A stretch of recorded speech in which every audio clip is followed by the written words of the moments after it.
송구영신 예배 때부터 계속해서 예루살렘 성전의 모습을 살펴보고 있습니다. 여러분, 예루살렘 성전은 지금은 남아있지 않습니다. 흔적도 없습니다. AD 70년에 로마 군인들에 의해서 완전히 파괴되었습니다. 그러니까 완전히 파괴되었지만 설계도가 전해지고 있기 때문에 성전의 모습이 어떤지는 그 모양과 구조를 알 수가 있습니다. 계속 성전에 대해서 말씀을 드렸음에도 불구하고 성전을 한 번도 보여드린 적이 없어서 제가 준비를 했습니다. 성전은 이렇게 생겼습니다. 여러분이 예상하셨던 모습과 같습니까? 성전의 가장자리를 두르고 있는 담 역할을 하고 있는 건물들이 있죠. 쭉 둘러서 있는 건물을 행각이라고 합니다. 행각에는 여러 방들이 있고요. 또 문이 달려 있습니다. 여러 문들이 있지만 그 중에서 가장 큰 문은 또 왼쪽 가운데에 있는 문입니다. 이 성전의 대문과 같은 역할을 한 문입니다. 이 문을 가리켜서 이름을 고린도 문이라고 합니다. 근데 그 모양이 워낙 아름답기 때문에 너무 아름답다 해서 사람들은 미문이라 했습니다. 아름다운 문 해서 미문. 사도행전 2장에 베드로와 요한이 성전에 올라가다가 이 미문에 있는 나면서부터 안진뱅이 된 사람을 이렇게 일으켜 세우는 장면이 나옵니다. 그때 미문이 바로 이 고린도 문입니다. 성전의 넓이도 굉장히 넓죠. 근데 사실 엄밀히 말하면 성전은 가운데 있는 건물만 성전입니다. 그 성전 안쪽과 바깥쪽에 뜰이 있습니다. 그 바깥쪽에 있는 뜰은 잘 보이시는데 안에 있는 뜰은 잘 안 보이실 겁니다. 그런데 분명하게 거기에는 뜰이 있습니다. 성경에 보면 이 뜰을 가리키는 말들이 여럿 나옵니다. 이방인의 뜰, 여인의 뜰, 들어보셨을지 모르겠습니다. 낮은 뜰. 애초에 솔로몬이 성전을 지을 때는 이런 이름이 붙여졌던 게 없었습니다. 또 스룹바벨이 성전을 지었을 때도 이런 이름은 없었습니다. 그런데 나중에 지어진 이름들입니다. 본래 성전의 뜰은 바깥쪽에 있는 뜰과 안쪽에 있는 뜰로만 구분이 되어 있었습니다. 먼저 그 바깥쪽에 있는 뜰을 가리키는 이름이 있습니다. 이게 굉장히 어려운데요. 따라서 해보십시오. 바깥뜰. 네, 어렵죠. 네, 그리고 그 성전 안쪽에도 뜰이 있다고 했죠. 그 안쪽에 있는 뜰의 이름도 굉장히 어렵습니다. 따라서 해보십시오. 안뜰. 네. 이렇게 성전의 공식 뜰의 이름은 이 두 가지입니다. 그런데, 신약 시대로 넘어가면서 이스라엘 사람들이 그 신앙을 율법화시키고요. 무엇이든지 바리새인들을 중심으로 생각하는 버릇이 생겼습니다. 그러면서 예수님 당시에 이 뜰에 대한 이름들이 좀 달라지게 됐습니다. 변질되게 됐습니다. 바깥뜰을 이방인의 뜰이라고 불렀습니다. 또 오른쪽 구퉁이에 있는 뜰을 가리켜서 여인의 뜰이라고 했습니다. 이제 그쪽 행각에 이제 성정 기물들을 많이 보관했었는데 그 기물을 관리하는 사람들이 여자였거든요. 여자들이 이제 주로 다니는 뜰이라고 해서 여인의 뜰이라고 했습니다. 그런데 오늘 본문에서 중요한 것은 이 성전 안 이방인의 뜰 안에 누가 있었다고 하고 있냐면 돈을 바꿔주는 사람들이 있었다고 하고요. 또 동물을 파는 사람들이 있었다고 하고 있습니다. 그래서 이방인의 뜰에는 많은 외국인들과 관광객들도 있었고요. 또 제사를 드리러 오는 사람들이 시장처럼 이용하는 곳이 우리가 보고 있는 그 바깥뜰, 소위 말하는 이방인의 뜰이었습니다. 유대인들만 제사를 드리려고 그 성전 안으로 들어가는, 성전 안뜰로 들어갈 수가 있었습니다. 오늘 본문을 보시면 예수님이 성전에 들어가셨습니다. 그런데 예수님 눈에 이상한 일이 벌어지고 있습니다. 성전 안에서 비둘기 팔고 짐승을 팔고 환전하는 사람들이 눈에 띄는데 그 모습을 보시고는 예수님이 화가 나셔서 심지어는 채찍질을 하셨다고 하고요. 또 상을 둘러엎어서 성전을 깨끗게 하셨다고 하셨습니다. 그때 화나신 예수님께서 하신 말씀이 17절에 나옵니다. 17절 마지막 부분에 뭐라고 예수님이 말씀하시면 너희는 강도의 소굴을 만들었도다. 예수님이 화가 나셔서 이렇게 말씀하셨습니다. 너희는 강도의 소굴을 만들었도다. 그런데 왜 예수님은 성전에서 물건을 파는 일을 가리켜서 돈을 환전하는 일을 가리켜서 강도의 일이라고 하고 있을까요? 여러분 이상하지 않습니까? 물건이 필요하면 사고 팔 수 있죠. 한 사람이라도 그래서 어떤 생업의 기회를 성전이 제공할 수 있으면 좋은 일 아니겠습니까? 그런데 예수님은 굳이 장사하는 사람들, 이 사람들을 가리켜서 강도라고 하고 있고요. 그 강도들이 모여있는 이 성전이 강도의 소굴과 같이 되었다고 말씀하고 계십니다. 여러분, 질문 하나 드리겠습니다. 교회에서 바자회 하면 됩니까? 안 됩니까? 헷갈리죠? 선교나 구제나 교육이나 이런 것들을 위해서 바자회를 많이들 하는데요. 이런 일들, 좋은 일들을 하기 위해서 바자회를 하는 것을 하나님이 뭐라고 하실까요? 싫어하실까요? 그것을 강도라고 하실까요? 이 말씀을 정말 엄격하게 적용하는 교회들은 정말 바자회 안 합니다. 그리고 구역에서 고추장 팔고 된장 팔고 김치 팔고 하는 것도 절대로 못하게 합니다. 또 심지어는 주일날 재정부에서 돈 타가는 일도 주일날엔 못하게 합니다. 여러분, 예수님께서 그 당시에 성전에서 장사하는 것을 가리켜서 강도라고 하셨는데 거기에는 이유가 있었습니다. 그 당시 성전 뜰에서는 제사를 드리기 위해 찾는 사람들의 편의를 봐주기 위해서 그런 장사도 이루어졌었고요. 환전도 이루어졌었습니다. 성전을 찾는 사람들 중에는 성전 가까이에 사는 사람들도 있었지만 성전에서 멀리 떨어져 사는 사람들도 얼마든지 있었습니다. 꽤 먼 거리에서 며칠 밤낮을 찾아와야만 하는 사람들이 많았습니다. 또 이스라엘 땅이 아닌 다른 나라, 여러 국가에서 흩어져 사는 디아스포라 유대인들도 상당히 많았습니다. 그런데 그 사람들도 절기가 되면 이 예루살렘 성전을 찾아와 절기를 지키고 제사를 지냈습니다. 그러니까 아프리카라든지 아랍이라든지 소아시아나 터키 같은 여러 지역에서 찾아오는 사람들이 함께 모여 하나님을 제사하고 예배하고 절기를 지키던 곳이 이 예루살렘 성전이었던 것입니다. 그렇다 보니까 필요에 따라서 장사하는 사람들이 생기게 된 것입니다. 우선은 환전하는 사람들이 생겼습니다.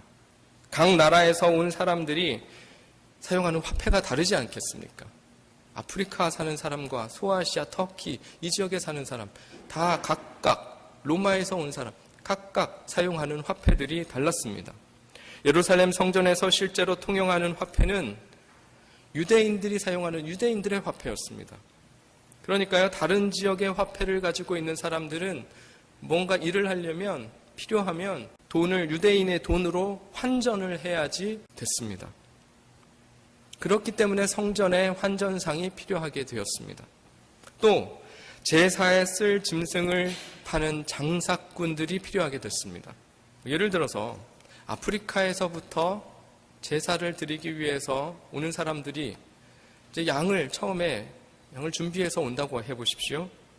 그런데 처음에는 하나님 드리기에 합당한 흠 없는 그런 순전한 양이었을지 모르겠지만 이동하는 중에 이게 어떻게 될지 몰랐다는 것입니다. 때로는 병이 걸리기도 했고 죽기도 했고 도둑을 맞을 때도 있었고 그러다가 성전에 도달하면 이제 제사 드릴 게 없게 되면 이게 어려워지는 것이죠. 불가피하게 그런 사람들을 위해서라도 재물을 준비할 수 있게 도와주는 그런 장사꾼들이 필요했습니다. 그래서 할 수 없이 아예 성전에 와서 양을 사서 제사 드리는 게 또 일반화되기도 했습니다. 먼 나라에 있는 사람들로서는 이것은 정말 불가피한 일이었습니다. 그러므로 양을 사서 제사를 드리는 것 자체가 잘못된 것은 아니었습니다. 제사 드리는 사람들을 위해서 양을 파는 것 자체가 잘못된 것은 아닙니다. 문제는 이것이 권력형 이권 개입으로 변질되는 게 문제입니다. 환전을 하고 제사용품을 파는 일을 제사장들이 했거든요. 그리고 제사장들의 친인척들이니까 내내 같은 레위인들입니다. 거기까지는 네, 좋습니다. 그런데 그들이 돈을 벌기 위해서 환전을 하는데 자기 마음대로 환율을 조절하는 것입니다. 말도 안 되는 환율을 적용해서 환전을 해주는 것입니다. 돈을 바꿔주는 곳이 제한되어 있으니까, 자기네들밖에 없으니까 이게 독점이 이루어지는 것입니다. 그러니까 자기네들이 환율을 마음대로 높이 정해놓고 폭리를 취해도 아무도 뭐라고 못하는 것입니다. 뿐만 아니라 제사에 드리는 짐승은 흠이 없어야 된다고 했죠. 흠이 없는 걸로 하나님께 제사 드렸어야 됩니다. 그것은 율법이 정한 엄격한 하나님의 말씀이었습니다. 그래서 제사 드리기 전에 성전 입구에서 제물이 흠이 있냐 없냐를 검사를 하고 성전 안으로 들어갔습니다. 제사장이 엄격하게 검사를 해줬습니다. 제물로 괜찮은지 안 괜찮은지 봐주는 것입니다.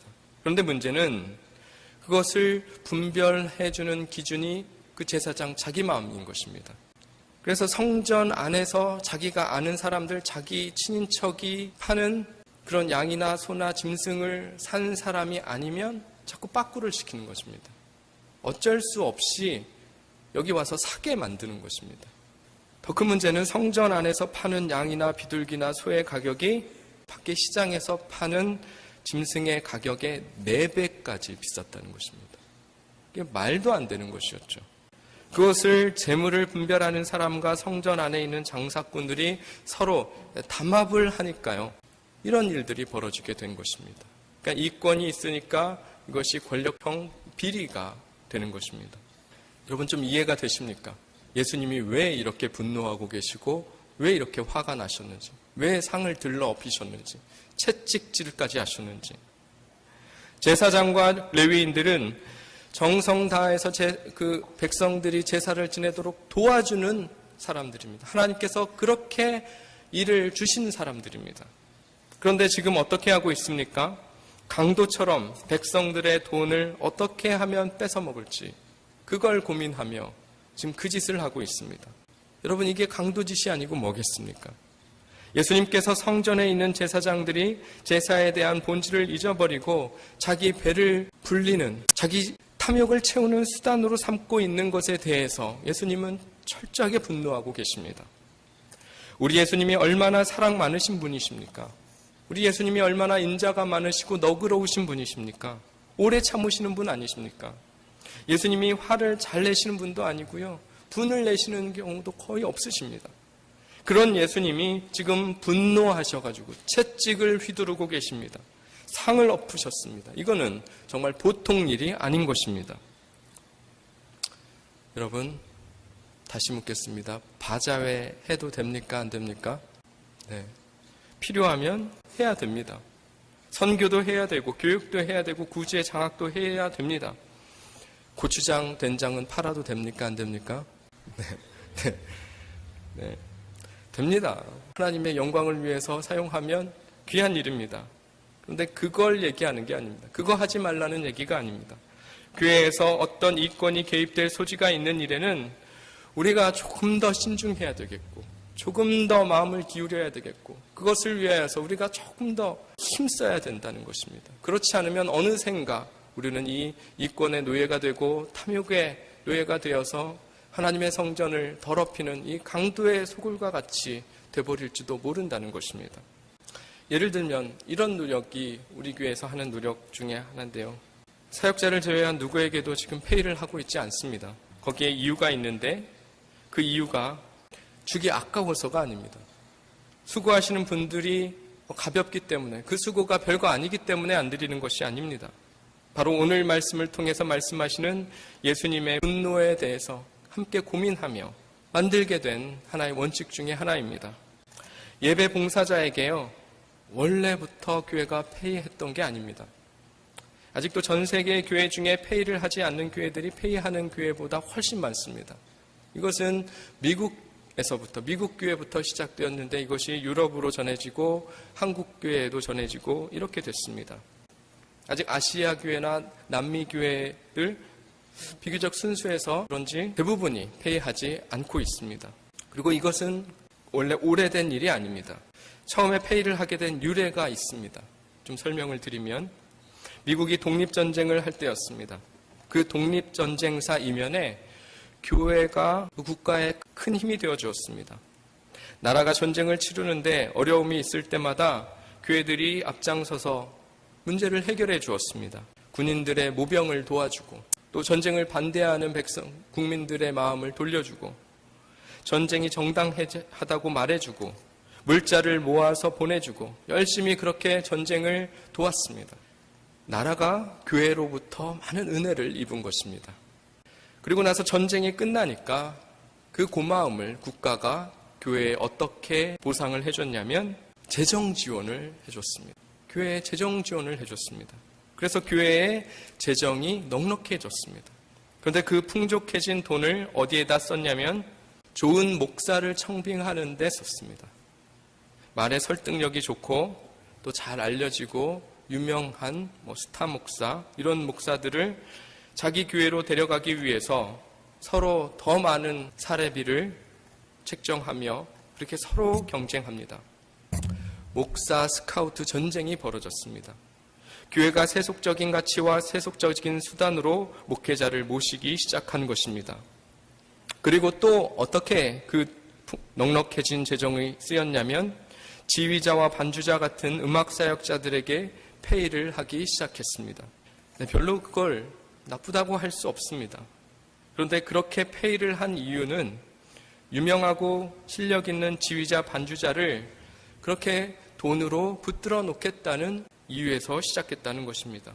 그러니까 돈으로 사람을 움직이겠다는 게 동기가 된 것입니다. 돈으로 목사를 움직이고 돈으로 음악사역자를 움직이겠다는 그런 의도로 이것이 유래가 되었다는 것입니다. 그러면 여러분, 그런 전통이 생기기 이전으로 돌아가는 게 어떤가? 그게 과연 나쁜 것인가? 재정이 풍족해지기 이전 페이 안 하던 그때로 이 전통과 이 관습들을 다시 그냥 되돌리면 어떨까? 그것도 괜찮지 않을까라는 생각에서 이렇게 해보기 시작했습니다. 그리고 저는 실제로 교회 내에서 페이를 받는 자리를 두고 다투고 서로 간에 갈등이 있고 서로 미워하는 모습들을 왕왕 봐왔습니다. 모르겠어요. 제가 자라온 교회들에서 참 많이 봐왔습니다. 그건 아닌 것 같습니다. 교회에서 그래서는 안 되겠습니다.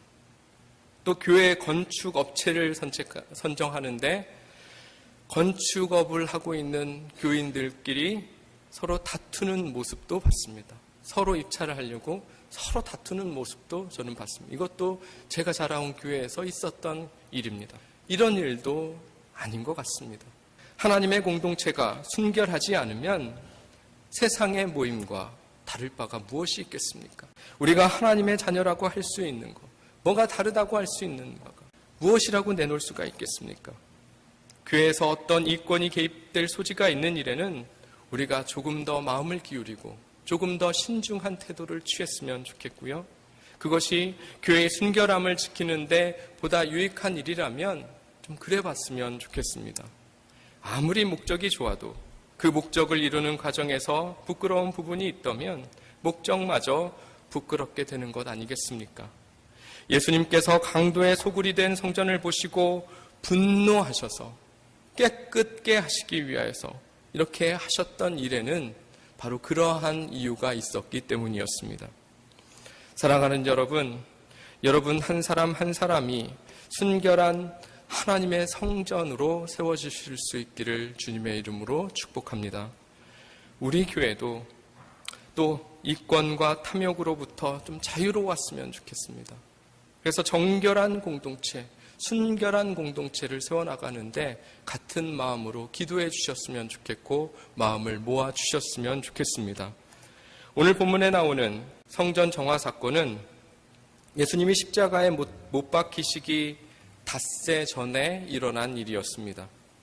그런데요, 다른 성경, 특히 요한복음 2장에도 이 성전 정화 사건이 나옵니다. 성전을 깨끗게 하신 일이 똑같이 나오는데 그 시기가 다릅니다. 요한복음에는 그때 예수님이 성전을 정화하신 것은 공생애를 시작하시면서, 요한복음 2장이니까요, 초창기입니다. 예수님께서 막 공생애를 시작하실 무렵에 성전을 깨끗게 하신 일이었습니다. 그런데 오늘 우리가 보고 있는 이 마가복음은 뒷부분이죠. 이제 닷새 후면 예수님이 십자가에 못 박히시게 됩니다. 십자가에 달리기 직전에 이 성전을 깨끗게 하신 일입니다. 그러니까 두 번 성전을 깨끗게 하신 거죠. 공생애를 시작하시면서 그리고 공생애를 마감하시면서. 그런데 여기에는 또 이런 의미가 있습니다. 처음 예루살렘 성전을 예수님이 깨끗게 하셨음에도 불구하고 시간이 흘렀음에도 불구하고 이게 전혀 달라지지 않고 똑같이 성전은 강도의 소굴이었다는 것입니다. 예수님께서 3년 전에 몰아내셨던 장사꾼들이 다시 성전을 차지하고 천연덕스럽게 자기 욕망의 배를 불리우며 성전을 더럽히는 것을 보시고 계신 것입니다. 얼마나 더 답답하셨겠습니까? 예수님께서는 또다시 그들을 모두 내어 쫓으심으로 다시금 성전을 깨끗게 하셨습니다. 여러분, 이것은 하나님 앞에서 성전으로 살아가야 하는 우리가 한 번에 성전을 깨끗게 하는 것으로는 안 된다는 것을 말해주고 있는 것입니다. 한 번 깨끗하게 했다, 그러니까 됐다, 그게 아니라 얼마든지 또 더럽혀져서 다시 강도의 소굴로 돌아가는 게 우리의 모습인데, 한 번 깨끗하게 했다고 해서 그걸로 만족하고 끝나는 게 아니라는 것입니다. 날마다 하나님 앞에서 순결하고 거룩한 성전이 되기 위해서 힘써야지만 우리의 성전의 순전성이 지켜질 수 있는 것입니다. 그렇지 않으면 우리 인간은 추악한 강도의 소굴로 변질되게 될 것입니다. 이것은 우리 개신교인들의 핵심이 되는 전통 중에 하나이기도 합니다.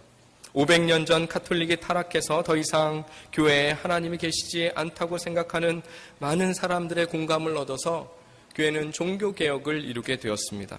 그리고 그 교황을 섬기는 것이 아니라 어떤 형식이나 어떤 절차나 어떤 겉모양을 숭상하는 것이 아니라 오직 하나님의 말씀으로 하나님을 만나는 새로운 영적인 공동체를 세우게 되었습니다. 그것이 지금의 장로교고 감리교고 성결교고 침례교입니다. 그와 같은 개신교들이 그렇게 해서 시작이 되었습니다. 개신교의 정신이 바로 그것입니다. 인간의 제도와 정치 권력에 의해서 타락할 수 있는 교회를 늘 날마다 새롭게 개혁해 나가자. 원래 하나님의 말씀인 성경으로 돌아가 새롭게 하나님 앞에 서보자. 그것이 우리 개신교회, 개혁교회의 정신이고 전통입니다. 우리 교회의 가치 표 중에 새로운 교회, 건강한 교회, 여러분 아실 겁니다. 그 새로운 교회가 바로 이것입니다. 날마다 새로워지기 위해서 힘쓰는 것. 전통도 좋고, 좋은 것들은 우리가 이어받아야 되겠지만, 전통이라는 이름 하에서 잘못된 것들을 이어받으며 우리가 모르는 사이에 변질되는 게 많습니다. 왜곡시키는 것들도 많습니다. 날마다 성경으로 돌아가서 새롭게 하지 않으면 우리는 어느샌가 그렇게 달라질 수도 있는 것입니다. 그래서 성경으로 돌아가 고민하고, 이게 성경에서 하나님께서 말씀하시는 것인지 다시금 생각해보고 새롭게 고민해보는 그런 노력과 수고가 있어야지 교회는 건강한 교회도 될 수 있는 것 아니겠습니까? 개신교회는 항상 새롭게 하나님을 바라보려고 할 때 비로소 개신교회인 것입니다. 그렇지 않고 늘 똑같고 옛날 모습만 답습하고 그러다가 고여서 썩게 되면 그것은 더 이상 개신교일 수 없습니다. 사실 솔직히 말씀드리면 가톨릭과 우리 비교해보면 가톨릭이 훨씬 더 조직 면에서든 어떤 예배의 형식이라든지 어떤 겉모양이라든지 성직자의 모습이라든지 예배당의 형태라든지 훨씬 더 거룩해 보이고 성스러워 보이고 한마디로 좀 속된 말로 있어 보이지 않습니까? 있어 보이지 않습니까?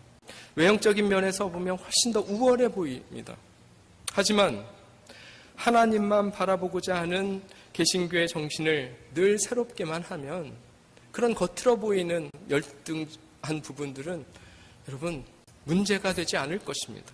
아니 오히려 매일매일 종교개혁을 통해서 타락의 위험을 이겨내고 항상 하나님을 우리의 시선의 중심에 모시고자 하는 개신교회야말로 참된 하나님의 교회가 될 수 있을 것이라고 저는 믿습니다. 사랑하는 여러분, 하나님 앞에서 우리의 신앙이 순결할 수 있도록 하는 이 성전을 정화하는 노력, 여러분 삶의 성전, 여러분 가정의 성전, 우리 공동체의 성전을 날마다 정화해 나가고 깨끗하게 하는 이 노력을 매일매일 감당하시는 여러분 되실 수 있기를 축복합니다. 하나님 앞에서 우리의 신앙이 변질되거나 타락하지 않도록 매일매일 이 순전한 종교개혁을 이루어 나가시는 이 시대의 진정한 개신교도들, 개혁신도들, 개혁신앙을 가진 하나님의 백성들 되실 수 있기를 주님의 이름으로 축복합니다.